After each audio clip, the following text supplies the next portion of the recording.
Assalamualaikum warahmatullahi wabarakatuh. Perkenalkan, saya Anissa Aura Setia Pareka dari Prodi PGSD dengan NIM 857226051 untuk memenuhi tugas bahasa dan sastra Indonesia di SD.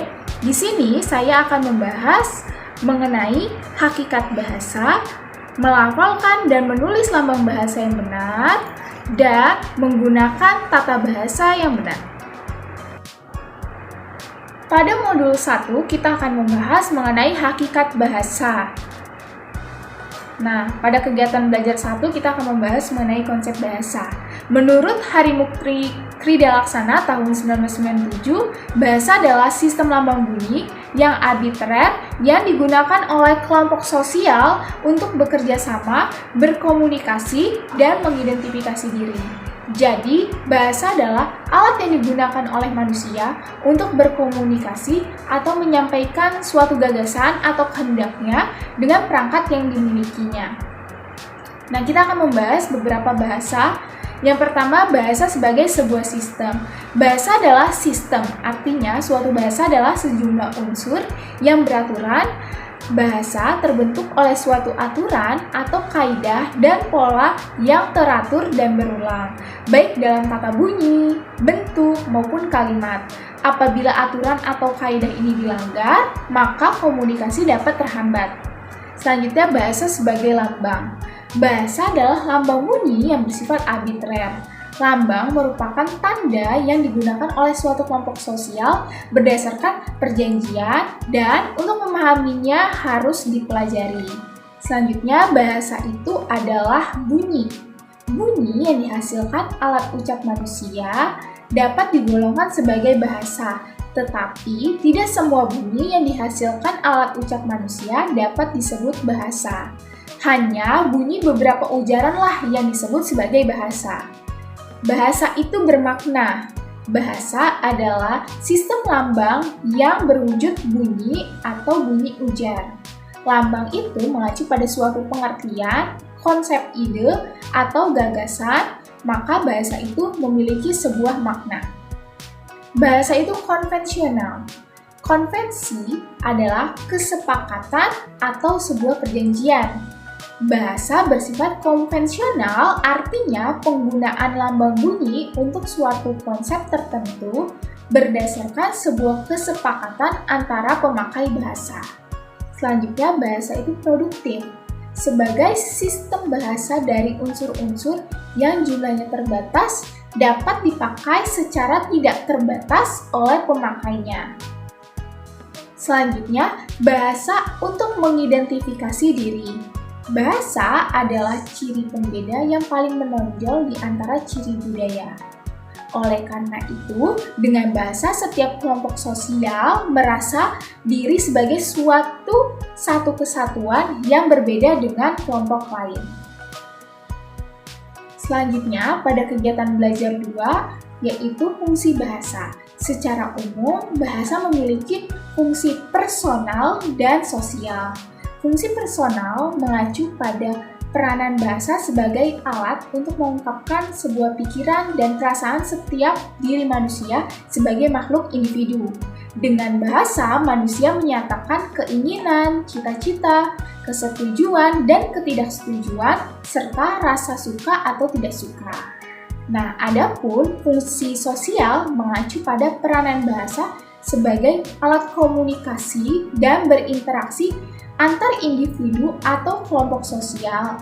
Dengan bahasa, mereka saling menyapa, mempengaruhi, bermusyawarah, dan dapat bekerja sama. Jacobson mengidentifikasi fungsi bahasa menjadi 6, seperti fungsi emotif, fungsi konotatif, fungsi referensial, fungsi puitik, fungsi faktik, dan fungsi metalingual. Selanjutnya, pada kegiatan belajar 3, yaitu masyarakat bahasa. Masyarakat bahasa adalah sekelompok orang yang merasa atau menganggap dirinya memakai bahasa yang sama. Bahasa juga memiliki berbagai variasi, keanekaragaman bahasa yang disebabkan oleh faktor tertentu.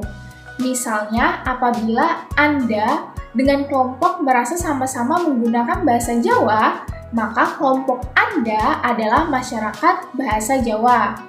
Dan jika Anda menggunakan bahasa Betawi, maka Anda dan kelompok Anda adalah masyarakat bahasa Betawi. Pada modul 2, kita akan membahas mengenai melafalkan dan menulis nama bahasa yang benar.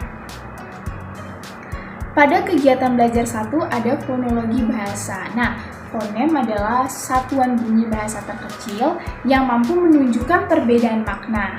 Proses pembentukan bahasa melibatkan 3 faktor, yaitu alat ucap, sumber tenaga, dan rongga pengubahan getaran. Proses pembentukan bunyi bahasa melibatkan beberapa faktor seperti alat ucap. Alat ucap memiliki peranan penting dalam menghasilkan bunyi ujaran, yaitu yang pertama, udara yang keluar dari paru-paru melalui pita suara. Artikulator yaitu alat ucap yang digerakkan atau digeser waktu menghasilkan bunyi seperti ujung lidah, bibir atas, dan bibir bawah.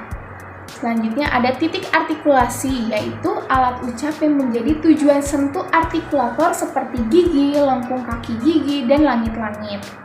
Pita suara yaitu alat ucap yang berupa 2 buah pita pipi elastis yang bergetar pada waktu dilalui udara yang keluar dari paru-paru. Selanjutnya ada vokal. Vokal adalah bunyi yang dihasilkan karena udara yang keluar dari paru-paru tidak mendapatkan hambatan. Proses menghasilkan vokal digolongkan atas beberapa tinjauan seperti posisi bibir, tinggi rendah lidah, maju mundurnya lidah. Selanjutnya diftong. Diftong adalah vokal berurutan yang bunyinya tidak dapat dipisahkan seperti danau, parau, lambai, derai. Vokal rangkap yaitu 2 vokal berurutan yang masing vokalnya terdapat dalam suku yang berbeda. Konsonan yaitu bunyi konsonan dihasilkan bila arus udara mendapat hambatan baik di rongga mulut atau rongga hidung. Selanjutnya ada pelafalan yaitu pengucapan bunyi bahasa baik suku kata, frasa maupun kalimat. Pada kegiatan belajar 2, yaitu ada lambang tulis bunyi bahasa. Lambang bahasa diwujudkan dalam bentuk bunyi yang berupa satuan-satuan kata atau gabungan kata. Lambang bahasa merupakan deretan bunyi yang bersistem, berbentuk lambang, bersifat arbitrer, bermakna, konvensional, unik, universal, produktif, bervariasi, dinamis, dan manusiawi. Selanjutnya, pada kegiatan belajar 3 ada morfologi bahasa. Nah, morfem adalah kesatuan bentuk bahasa terkecil yang turut serta dalam pembentukan kata dan membedakan arti. Ilmu yang mempelajari tentang bentuk kata dan pembentukannya disebut morfologi. Nah, morfologi itu terbentuk dari kata dasar, kata berimbuhan, kata majemuk, dan kata ulang. Pada kegiatan belajar 3, kita akan membahas mengenakan tata bahasa yang benar. Nah, pada kegiatan belajar 2 ada sintaksis bahasa. Apa sih sintaksis bahasa? Sintaksis adalah cabang ilmu bahasa yang mengkaji tentang sebuah kata, frase, klausa, dan kalimat. Istilah sintaksis sendiri berasal dari bahasa Yunani yaitu san yang berarti dengan dan tatein yang berarti menempatkan. Menurut Verhaar tahun 1993, sintaksis yaitu menempatkan bersama-sama kata-kata menjadi kelompok kata dan kelompok-kelompok menjadi kalimat. Jadi, sintaksis adalah tata bahasa yang membahas hubungan antara kata dalam kalimat. Tata bahasa terdiri dari morfologi dan sintaksis. Morfologi itu menyangkut struktur gramatikal di dalam kata, dan sintaksis itu berurusan dengan tata bahasa di antara kata-kata dalam kalimat. Nah, satuan-satuan sintaksis ada 4, yaitu kata, frase, klausa, dan kalimat. Yang pertama, kata. Kata adalah satuan terkecil dalam sintaksis yang berperan sebagai pengisi fungsi sintaksis, penanda kategori sintaksis, dan perangkai frase, klausa, dan kalimat. Jenis kata ada dua macam, yaitu kata penuh atau full word dan kata tugas, function word. Frase. Frase adalah gabungan kata yang bersifat non-predikatif. Frase juga berperan sebagai pengisi fungsi sintaksis. Selanjutnya, klausa. Klausa adalah satuan sintaksis berupa runtunan kata yang berkonstruksi predikatif yang terdapat komponen kata atau frase yang berfungsi sebagai subjek, predikat, objek, dan keterangan. Kalimat. Kalimat adalah satuan bahasa terkecil dalam wujud lisan atau tulisan yang mengungkapkan pikiran yang utuh. Unsur pembentuk kalimat yaitu ada bentuk, intonasi, situasi yang menimbulkan ujaran, dan makna yang didukungnya. Pada kegiatan belajar 2 ada wacana bahasa. Nah, menurut Kamus Besar Bahasa Indonesia atau KBBI, makna wacana adalah bahan bacaan, percakapan, atau tuturan. Wacana adalah susunan ujaran yang merupakan satuan bahasa terlengkap dan tertinggi, saling berkaitan dengan koherensi atau keterkaitan antar ide atau gagasan, dan kohesi keterkaitan antar kalimat, berkesinambungan membentuk satu kesatuan untuk tujuan berkomunikasi baik secara lisan maupun tulisan. Selanjutnya ragam wacana. Nah, ragam wacana yang pertama berdasarkan peserta yang terlibat. Ada wacana monolog, wacana dialog, dan wacana polilog. Yang kedua berdasarkan tujuan berkomunikasi. Ada wacana argumentasi, wacana eksposisi, wacana persuasi, wacana deskripsi, dan wacana narasi. Berdasarkan bentuk saluran yang digunakan, ada wacana lisan dan wacana tulisan.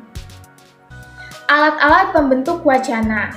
Wacana merupakan unsur-unsur yang membangun atau membentuk wacana. Alat pembentuk wacana bisa juga disebut elemen-elemen wacana. Elemen-elemen yang terdapat dalam teks. Elemen yang pertama adalah judul teks, dan elemen yang kedua adalah tubuh teks. Dalam tubuh teks juga terdapat 4 elemen, yaitu paragraf 1, paragraf 2, paragraf 3, dan paragraf 4. Analisis wacana. Seperti dikatakan Stubbs, analisis wacana merupakan suatu kajian yang meneliti dan menganalisis bahasa yang digunakan secara alamiah, baik dalam bentuk tulisan maupun lisan. Penggunaan bahasa secara alamiah adalah penggunaan bahasa kita sehari-hari, dan teks merujuk pada bentuk rangkaian kalimat atau ujaran. Dalam analisis wacana ada 2 prinsip yang berlaku, yaitu prinsip interpretasi lokal, yaitu prinsip yang memiliki konteks baik konteks linguistik atau konteks non-linguistik. Konteks non-linguistik yang merupakan konteks lokal tidak hanya berupa tempat, tetapi juga dapat berupa waktu, ranah pengguna wacana, dan partisipasi. Yang kedua, prinsip analogi. Prinsip analogi yaitu prinsip suatu wacana berdasarkan pengalaman terdahulu. Konteks yang diperhatikan adalah relevan dengan situasi yang sedang berlangsung karena berdasarkan pengalaman. Dalam analisis wacana juga terdapat istilah kohesi dan koherensi. Nah, apa sih koherensi? Koherensi itu mengacu pada hubungan antar bagian dalam sebuah teks, dan koherensi adalah kepaduan gagasan antar bagian dalam wacana. Dalam sebuah wacana pada kalimat terdapat kepaduan gagasan. Sekian pembahasan dari saya, kurang lebihnya mohon maaf. Wassalamualaikum warahmatullahi wabarakatuh.